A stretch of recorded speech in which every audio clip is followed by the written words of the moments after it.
Bonjour, je suis aujourd'hui avec Natacha Forte, l'organisatrice d'Alternativa Léman 2018. Bonjour Natacha. Bonjour. Alors aujourd'hui on va parler d'un super festival, c'est la quatrième édition qui a lieu à Genève. Est-ce que tu peux nous parler un petit peu d'Alternativa Léman? Qu'est-ce que c'est et d'où ça provient ce projet? Alternative Léman, c'est un beau projet citoyen. Il est né notamment parce qu'Alternativa arrive de France, où ils organisaient des villages, des alternatives pour vraiment rassembler toutes les initiatives locales qui sont déjà des exemples concrets de la transition et qui sont parfois difficiles à trouver pour les gens qui ne connaissent pas. Et donc c'est vraiment de rassembler pour que ce soit au plus simple à tout le monde de voir ce qui se fait dans la région. Et à Genève, il y a eu cette motivation en 2015. Et la première édition, bah, moi j'y étais pas, mais elle a vraiment eu une dynamique très forte et il y avait 200 personnes impliquées, il y avait de nombreuses personnes vraiment motivées dans l'organisation et des associations qui voulaient participer, etc. Donc il y a eu cette partie en fait assez fort avec une vraie motivation très large et en fait ça s'est refait chaque année parce que ça s'est très bien passé et en fait les visiteurs comme les organisateurs sont très contents. Donc c'est vrai que c'est un événement qui fédère et puis c'est quand même un grand événement, un peu incontournable dans la région, Genève, Suisse comme France d'ailleurs, parce que ça touche aussi la région d'Annecy et puis j'espère aussi les Bauges avec cette émission. Comment... Et alors tu as dit un mot, tu as dit que c'était des initiatives autour de la transition. Est-ce qu'en quelques mots tu peux nous dire qu'est-ce que c'est la transition? La transition, alors on parle souvent de transition écologique, mais elle est éminemment sociale aussi. Et donc, ce sont toutes des associations qui prônent un modèle durable, et que pour que ce soit durable, il faut aussi que ce soit vivable humainement.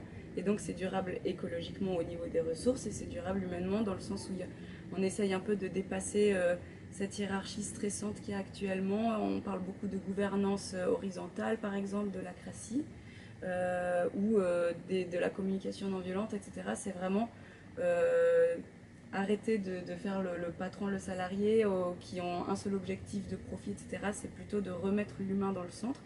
Il y a notamment l'ESS, l'économie sociale et solidaire, qui dans la charte, hein, l'article 1er, c'est que c'est démocratique. Et aussi dans la charte, pour une entreprise, eh ben, ce n'est plus à but lucratif en fait. Le but c'est plutôt par exemple d'amener du travail, c'est plutôt d'avoir un projet intéressant.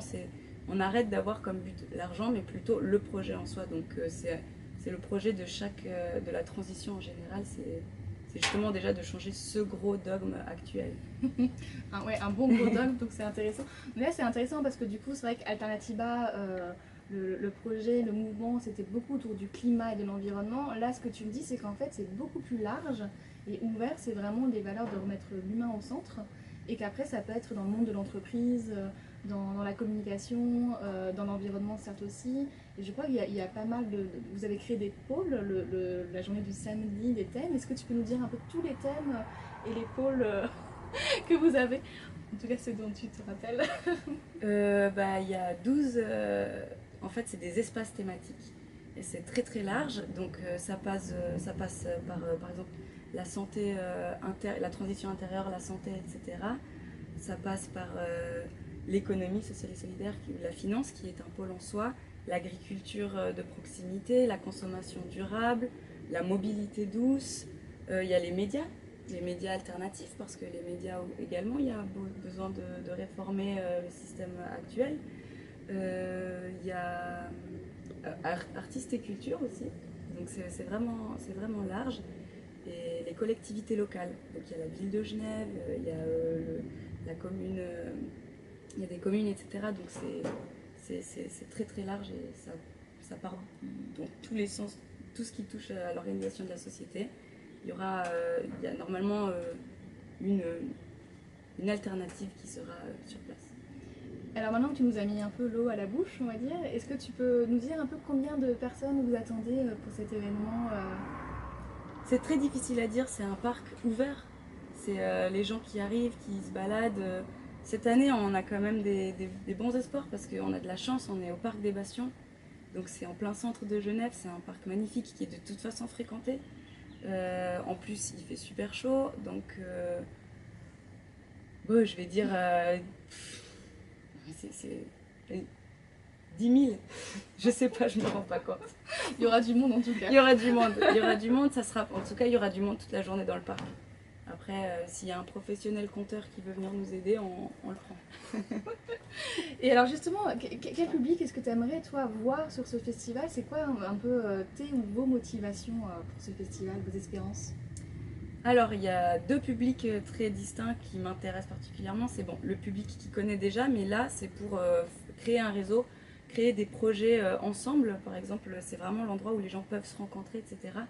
Il y a la marche pour le climat notamment, qui est organisée par 2-3 associations qui seront présentes. Et elles, je sais déjà qu'elles vont démarcher toutes les associations pour qu'elles viennent à la marche du climat en tant que porteurs de solutions, pour qu'on ne soit pas tout le temps à dire non, ça va pas, c'est qu'on montre aussi qu'il y a, etc. Donc là, ça peut être déjà un bon exemple de fédérer tout le monde. Donc là, c'est intéressant pour ça. Et sinon, ce qui est encore plus intéressant pour moi et plus important, c'est d'attirer un public qui ne connaît pas le sujet.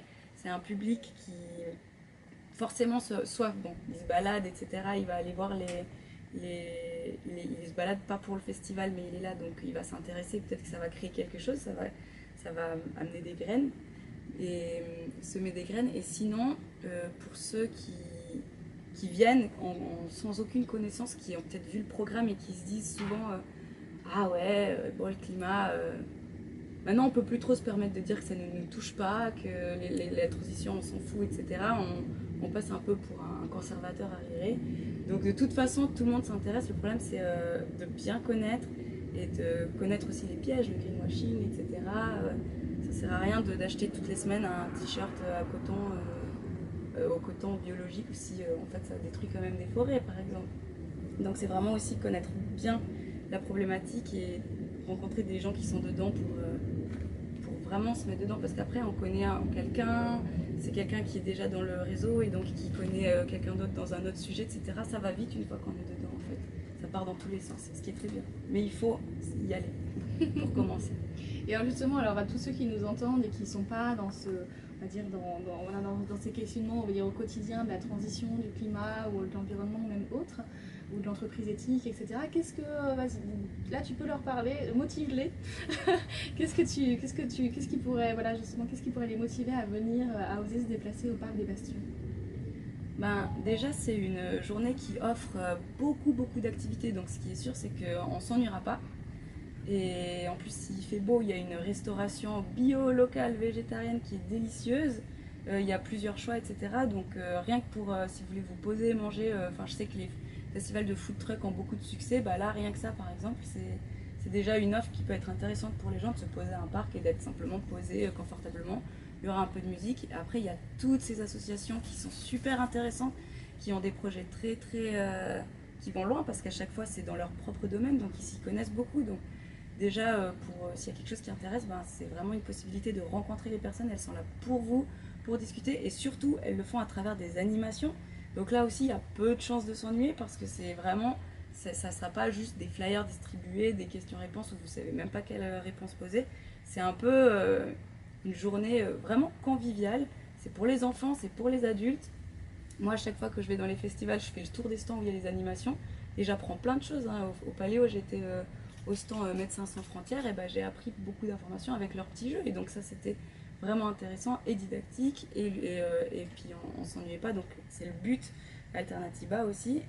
Ensuite, pendant la journée, il y a encore des conférences dans l'Uni qui est vraiment juxtaposée. Donc c'est juste 2 minutes, peut-être même que c'est l'occasion d'aller au frais dans l'université.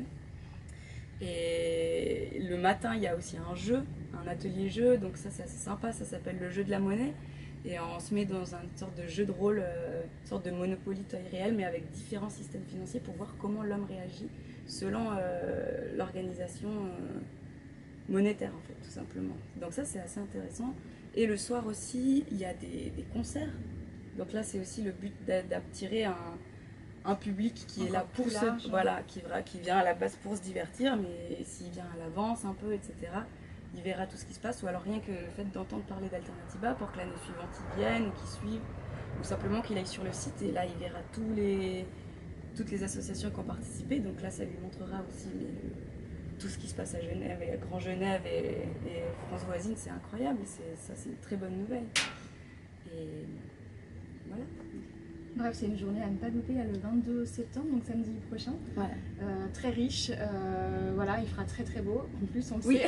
oui, absolument. Et avec plein de gens passionnants. Et est-ce que tu peux juste, donc, alors je crois qu'aussi dans le programme, vous avez aussi pour la première fois une soirée d'ouverture et de clôture, si tu peux m'en dire juste un ou deux mots.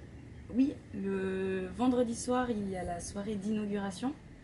On a décidé de prendre le thème de la santé, parce que la santé, elle touche absolument tout le monde, elle intéresse tout le monde. Et il se trouve que écologiquement, on parle souvent du climat, du CO2 qui est l'urgence totale. Hein.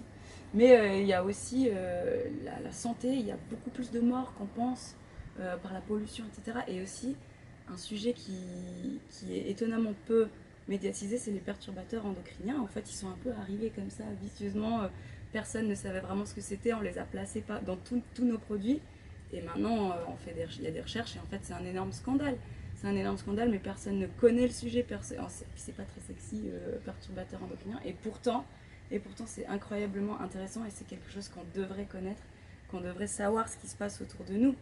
Et il se trouve que c'est partout, partout, partout. Donc c'est assez intéressant parce que d'abord, il y a une spécialiste. Donc là, elle va pouvoir vulgariser, expliquer ce que c'est. Et après, on va pouvoir voir qu'est-ce qui peut se faire au niveau suisse, etc. Parce qu'il y a notamment Barbara Pfenniger qui fait partie de la FRC, donc dans la section alimentation. Et elle a déjà fait un article, notamment elle explique qu'il faut vraiment légiférer sur le sujet parce qu'il est vraiment peu discuté et donc on le met un peu de côté alors que c'est quelque chose d'extrêmement important selon nous. Bah, c'est bien en tout cas justement de mettre la lumière sur des sujets Ouais. où on est peu informé. Alors comment se passe la soirée d'inauguration ça se passe où, on vient à quelle heure et du coup, qui est l'intervenant qu'on va voir? C'est sous forme d'une table ronde, d'une conférence? C'est à Uni du Four à 18h30, vendredi soir. Et ça commence à 18h30 avec l'introduction de personnalités de la commune de Genève. Il y a d'abord la conseillère administrative. Non, il y a Esther Alder qui vient. Et il y a Cara Barberis qui, elle, est la chef de l'agenda 21, donc c'est en plein dans le thème en fait. Et sinon, après, il y a une endocrinologue spécialiste qui va vraiment prendre la parole au début, vu que c'est vraiment elle qui connaît le sujet. Et nous, on invite Lisa Mazon, on invite Monsieur Valder, le président de Carouge, à rebondir sur ce qui vient. Probablement qu'ils vont apprendre beaucoup de choses. Ils vont pouvoir rebondir là-dessus. Bon, sachant ça, qu'est-ce qui se fait, qu'est-ce qui peut se faire, etc.